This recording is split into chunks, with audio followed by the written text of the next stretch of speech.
got me, baby, I got your back. Looking at you, thinking about all of the ways that you know me, I can't get enough.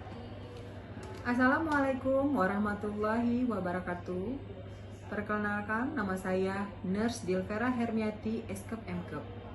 Saya salah satu dosen pengajar di program studi keperawatan D3 Fakultas Ilmu Kesehatan Universitas D. Hasan Bengkulu.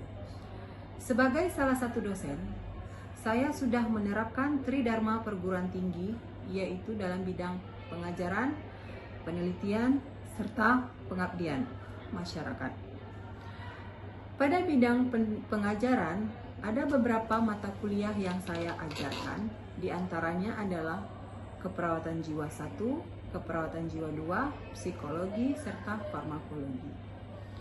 Pada kesempatan kali ini, saya akan menjelaskan salah satu mata kuliah yang saya ajar, yaitu keperawatan jiwa 2, di mana di dalam mata kuliah ini ada salah satu materi atau pokok bahasan yang saya ajarkan, yaitu terapi restrain. Terapi restrain adalah suatu terapi di mana kita menggunakan alat-alat mekanik ataupun manual untuk membatasi mobilitas fisik dari seorang klien.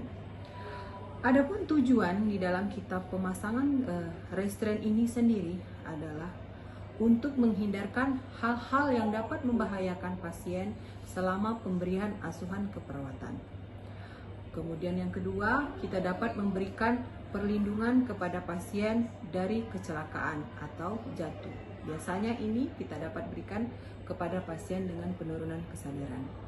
Kemudian yang ketiga, kita dapat tujuannya adalah untuk memenuhi kebutuhan pasien akan keselamatan serta rasa aman. Adapun indikasi untuk melakukan tindakan restrain ini sendiri adalah yang pertama, pasien dengan perilaku kekerasan yang dapat membahayakan diri sendiri, orang lain, serta lingkungan. Yang kedua, itu adalah pasien dengan perilaku agitasi yang tidak dapat diatasi dengan obat-obatan. Yang ketiga adalah pasien yang mengalami penurunan kesadaran, serta pasien yang membutuhkan bantuan untuk mendapatkan rasa aman serta pengendalian diri. Dalam melakukan teknik restrain ini, kita perlu memperhatikan beberapa hal. Di antaranya adalah bahwasanya dalam pemberiannya untuk intervensi ini, tindakan restrain dapat kita lakukan selama 4 jam dengan reevaluasi kurang lebih minimal 8 jam. Selama tindakan itu, kita dapat dan harus melakukan evaluasi serta observasi kurang lebih selama 10 sampai 15 setiapnya. Adapun efek samping yang dapat dirasakan pada pasien ada beberapa, yaitu adapun efek samping yang dapat dirasakan oleh pasien akibat tindakan restrain ini sendiri adalah dari segi fisik maupun dari segi psikologis. Untuk dari segi fisik, biasanya kalau tindakan yang kita berikan itu salah atau tindakan pengikatan yang salah, maka akan menyebabkan cedera kepada pasien. Sedangkan kalau untuk psikologis, biasanya pasien merasa tidak dihargai sebagai seorang pasien. Untuk lebih jelasnya mengenai teknik restrain ini, silakan ditonton pada video berikut ini. Assalamualaikum warahmatullahi wabarakatuh. Waalaikumsalam warahmatullahi wabarakatuh. Gimana kabarnya hari ini? Baik. Ya. Oke, kita hari ini akan melakukan praktek ya, salah satu praktek di mata kuliah kita yang dimana mata kuliah kita itu tentang salah satunya adalah terapi modalitas. Mungkin kemarin saya sudah mengajarkan di kelas, nah sekarang saya akan mengajarkan di praktikum ini tentang bagaimana teknik restrain ya. Mungkin masih ingat ya. Jadi saya akan menjelaskan terlebih dahulu teknik restrain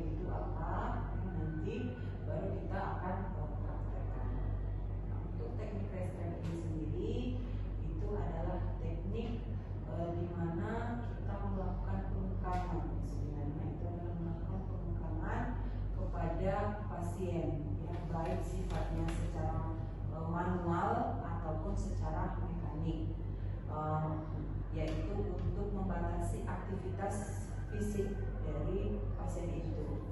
Ya. Nah, kalau manual itu biasanya kita memakai tenaga kita sendiri, ya. Jadi kita pakai kekuatan kita sendiri untuk bagaimana menekan si pasien itu, gitu ya. Kan pasien jiwa ini kan pasti geraknya banyak ya, apalagi dia yang mengalami misalnya halusinasinya yang meningkat, gitu ya. Jadi aktivitasnya pun akan banyak. Nah, makanya dilakukan teknik restrain ini. Nah, kalau yang manual itu kita pakainya tenaga sendiri. Nah, kalau pakai mekanik itu artinya kita pakai alat, ya. Ya, pakai alat salah satunya adalah nanti ada baju ya, baju restrain, sama ada yang namanya tali manset, gitu ya. Itu yang kita pakai biasanya. Tapi kalau di rumah sakit jiwa itu biasanya memang pakainya ada yang pakai manset sama tali, itu memang sering dipakai. Dan mungkin ada salah satu lagi, itu adalah yang dia dikurung, tapi kita tidak memakai itu ya.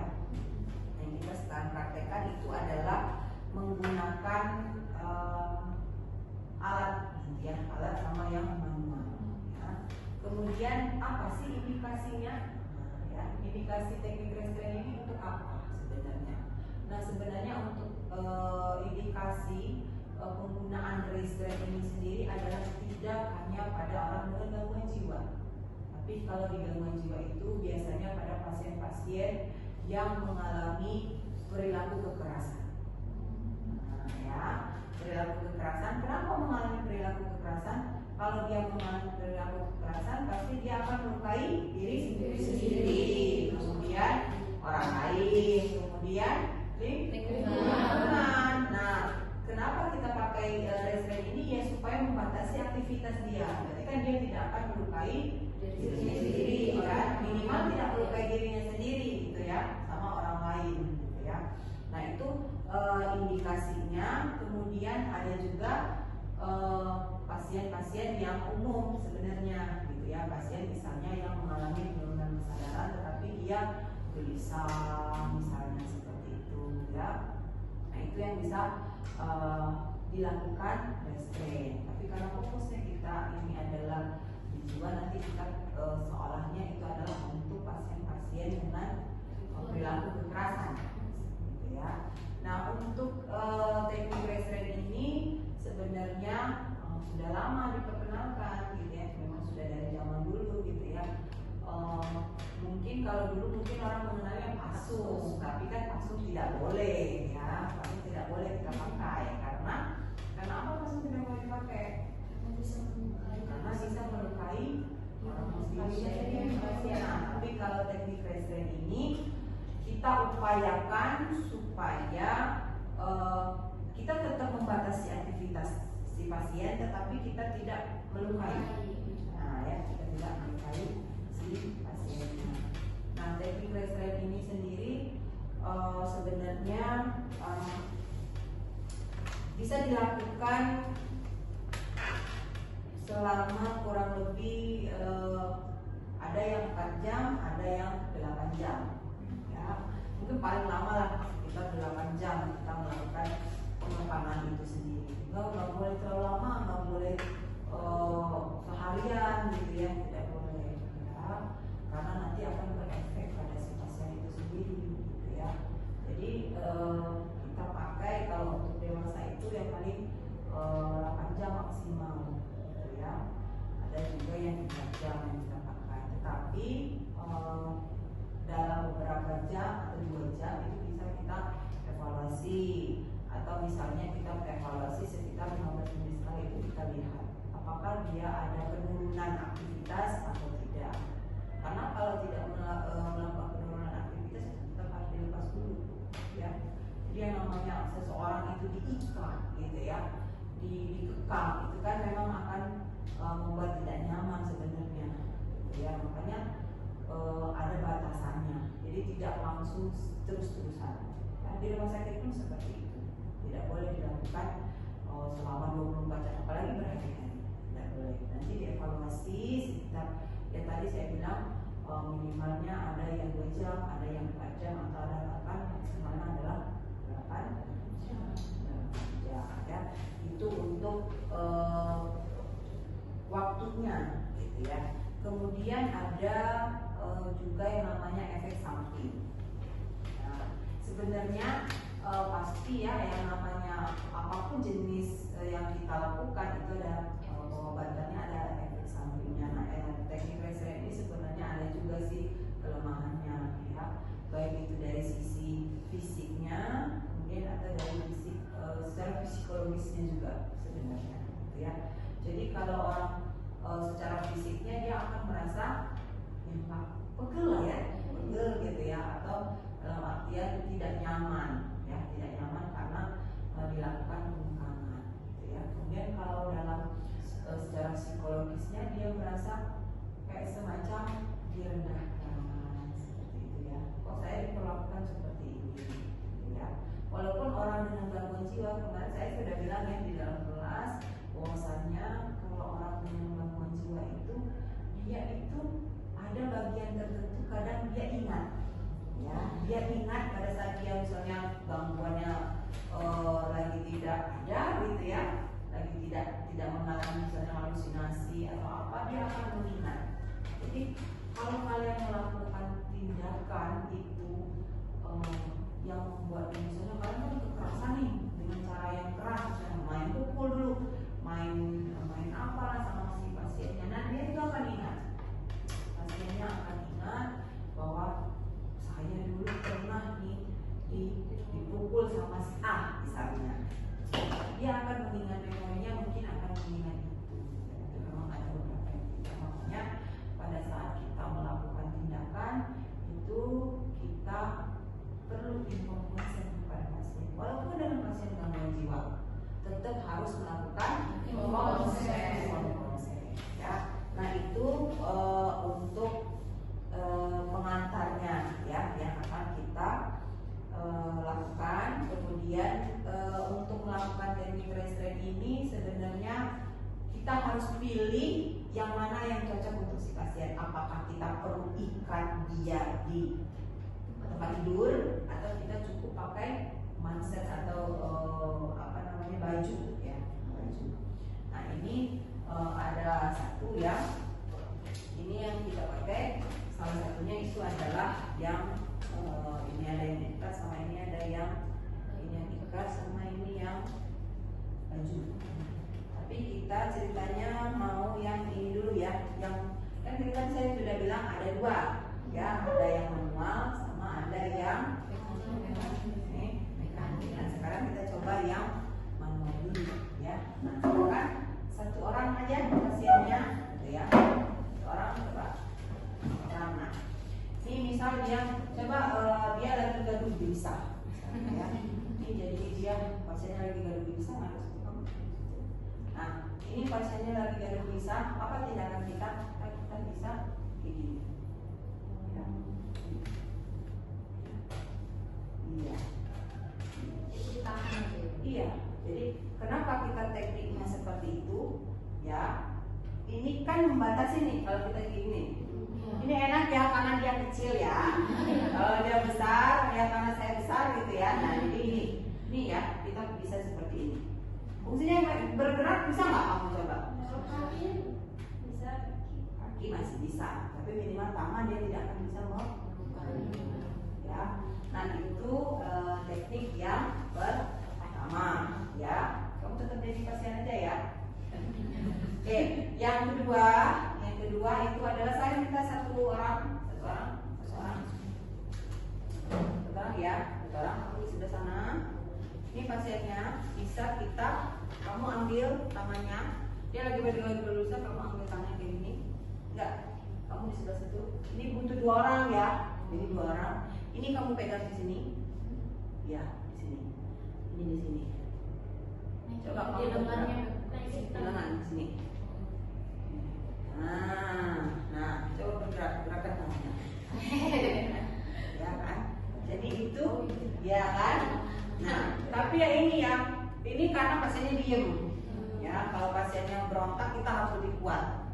butuh tenaga. Ya, butuh tenaga. Ya, karena saya bilang tadi bahwasanya kalau yang namanya manual itu kita menggunakan tenaga dalam ya, tenaga kita sendiri. Tapi kalau yang ini kita butuhnya berdua sama teman sejawatnya. Tapi kalau misalnya tidak ada teman sejawat, ya kita pakai yang awal tadi. Ya, saya pakai ya. Nah itu yang kedua ya, ini ya, nih, oke. Nah itu silakan kamu duduk dulu, kamu tetap jadi pasien. Yang ketiga dengan cara mekanik. Mekaniknya tetap kita butuh yang namanya satu orang lagi, karena tidak bisa yang namanya sendiri, gitu ya. Minimal dua teman lah. Karena apa? Karena nanti ada satu yang pegang, ada satu yang langsang, gitu ya. Nah, tapi kita satu orang lagi. Mau lagi atau yang lain? Oke. Ya. Ini, misalnya kamu pegangan biasanya, kemudian bisa pasang baju. Nah, ini bajunya seperti ini ya, bajunya terbalik ya, bajunya terbalik dan tidak iya ya. Nah ini makanya satu orang lagi. Makanya saya butuh 3 tadi ya. Ini satu yang pegang, dua yang pegang, satu yang ikat. Nah, ini kan tetap harus dipegang ya. Ini tetap harus dipegang. Iya, karena kalau nggak dipegang pasiennya lepas. Iya kan. Kamu ikat itu beneran. Ikatnya yang mesin ya. Ya, ikatnya yang cepat ya. Ini.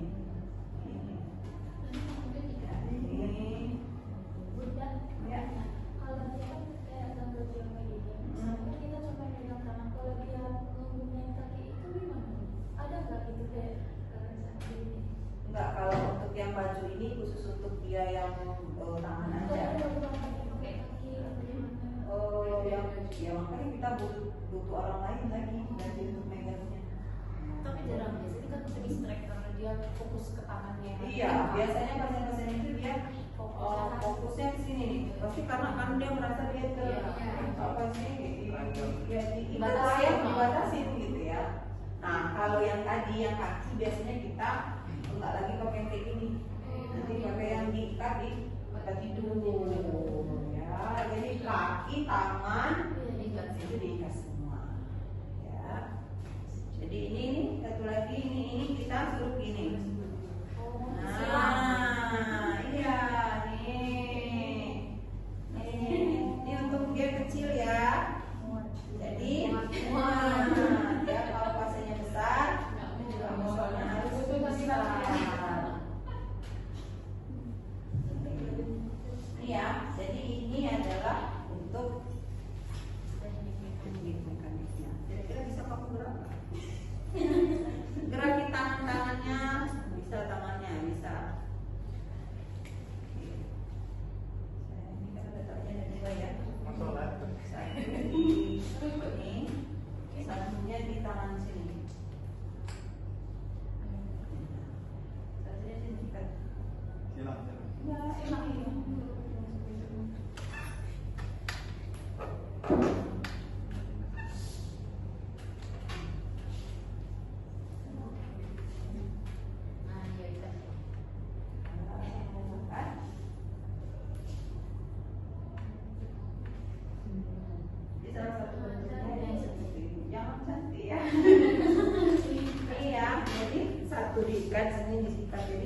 Kurang lebih kita membatasi supaya dia nggak dan tidak menghancurkan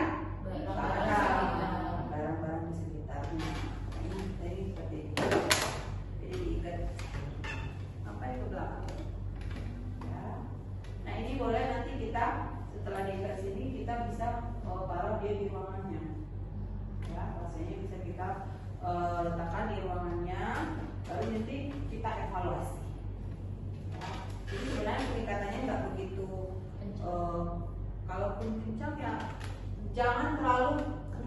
gitu ya, getar gitu ya. Kalau sehat takutnya dia nggak bisa nafas lah atau ini gitu ya. Kemudian ada lecet di tangannya misalnya seperti itu ya. Dan ini yang ini ya.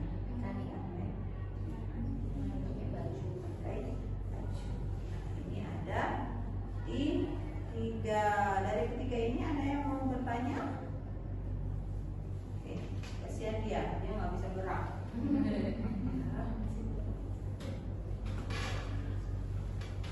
Kemudian yang selanjutnya itu adalah coba dulu ya. Coba kita coba semuanya deh. Maksudnya ketiga mekanik itu dicoba. Silakan satu mahasiswa. Mungkin yang lain kali ya. Sini bisa jadi pasien, misalnya gitu ya. Yang lainnya coba jadi oke, silakan.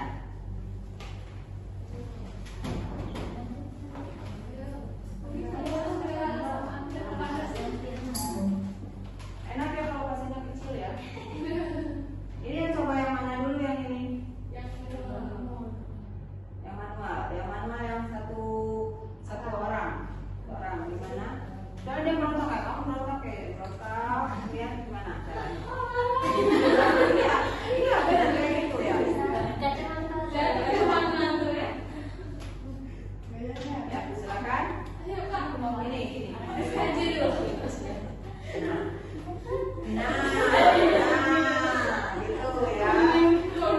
Ya, itu yang pertama. Kemudian yang kedua.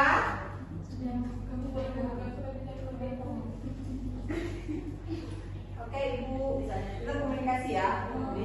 Ibu kalau tidak, misalnya Ibu kalau tidak mau diem, nanti Ibu akan lama. Gitu ya. Oke. Ini ya. Ya. Sakit lah. Enggak, ini ditekuk. Nah, jadi ditekuk-tekuknya itu ya. Di sini, kebaliknya kalian tuh di sini loh. Jadi tangan kalian itu kalau bisa di sini nih. Nah, ya. Itu yang kedua. Yang ketiga? Ketiga, silakan. Dipegang pasiennya. Pasiennya dipegang, satu orang lagi berarti.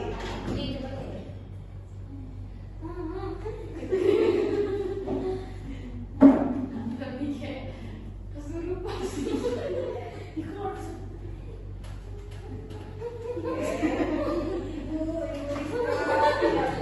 Maka dia dulu ya.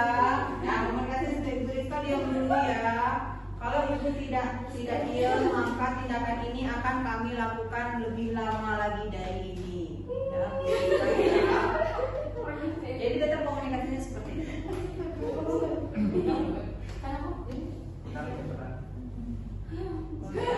Yang ini pegang. Nah, iya.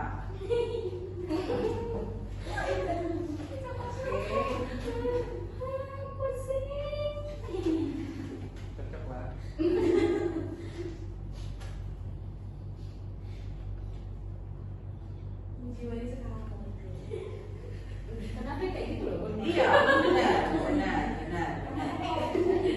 Iya. Ini kalau pasiennya perempuan ya, kalau pasiennya laki-laki, nah itu lebih besar lagi kekuatannya. Itulah kenapa di rumah sakit jiwa itu dibutuhkan yang namanya tenaga perawat laki-laki. Ya. Karena nanti kalau kalian dinas di rumah sakit nanti ya, dinas di rumah sakit itu pasiennya yang paling banyak itu adalah pasien laki-laki. Bisa? Satu diikat di belakang, satu diikat di depan. Ayo. Ini pasangannya mana ini?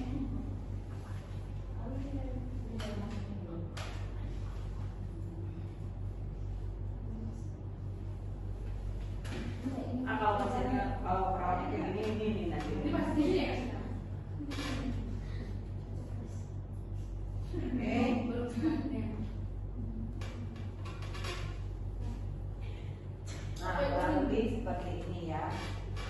Tapi tadi komunikasinya harus tetap, kemudian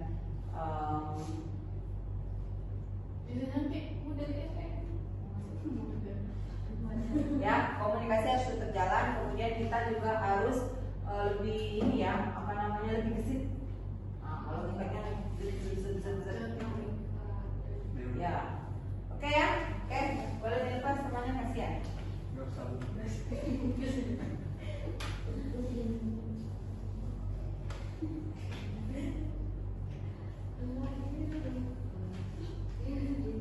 Oke ya. Oke, kira-kira udah paham ya? Paham. Jadi kalau misalnya nanti kalian dinas di rumah sakit, ya minimal kalian harus mengetahui gitu ya beberapa teknik yang bisa kita pakai gitu ya. Walaupun sebenarnya bisa di kursi dipakai ya. Jadi ya kalau dia lagi di umatnya misalnya di kursi, ya bisa kalian langsung ikat aja di belakang kursi. Ya. Itu bisa juga. Itu salah satu juga teknik tes training. Oke, untuk kali ini ada yang mau ditanyakan, udah jelas? Jelas. Ada yang mau ditanyakan? Silakan. Kalau untuk teknik pemberian obat itu suntik obat penenang. Kalau obat penenang, ya tinggal disuntikan aja sama pasiennya. Tapi tetap harus di. Nah, ini ya restrain ini salah satunya juga misalnya dia tadi saya bilang, misalnya dalam jangka waktu 8 jam, misalnya dia tetap ngamuk misalnya. Nah itu bisa kita kasihkan ya obat, ya. Karena biasanya dia nggak tahan lagi nih di restrain, kayaknya dia masih tetap yang halusinasinya masih datang, terus apalagi ngamuk-ngamuknya masih misalnya, berarti kita bisa suntikan obatnya, ya obat penenang. Biasanya mereka di ruang isolasi gitu. Iya. Tergantung ya, ada yang pasien itu dia di ruangan, kalau dia di ruangan isolasi kita tidak perlu yang namanya terlalu ketat karena dia memang sudah berada di ruangan sendiri gitu ya. Tapi kalau memang kondisinya memang akan membahayakan, misalnya dia betul-betulin misalnya gitu ya, jadi kita ya tetap harus direstrain ya. Tapi kalau kadang di ruangan yang perawatan intermediate gitu ya, jadi ruangan itu ada yang ruangan khusus untuk yang sudah baru bisa, ada yang ruangan yang dia pasiennya sudah mulai tenang. Nah biasanya ada juga ini pasiennya yang dia sudah tenang tiba-tiba ngamuk banyak ya. Nah itu bisa kita lakukan. Jadi sebelum dia dibawa ke ruangan isolasi ya kita restrain dulu bawanya. Nanti kalau kita nggak restrain dulu nanti dia ngamuk lagi, rusak yang lain, atau biasanya sih berkelahi dengan teman-teman sekamarnya. Iya, jadi seperti itu kalau di rumah sakit ya. Ada lagi? Berarti rata-rata pasien restrain itu di kamar isolasi atau boleh di kamar mereka yang sama teman-temannya? Enggak, biasanya di isolasi. Ya. Jadi dia disilakan untuk karena yang menenangkan dirinya. Gitu. Jadi dia tidak mungkin di ruangan barengan sama teman-teman.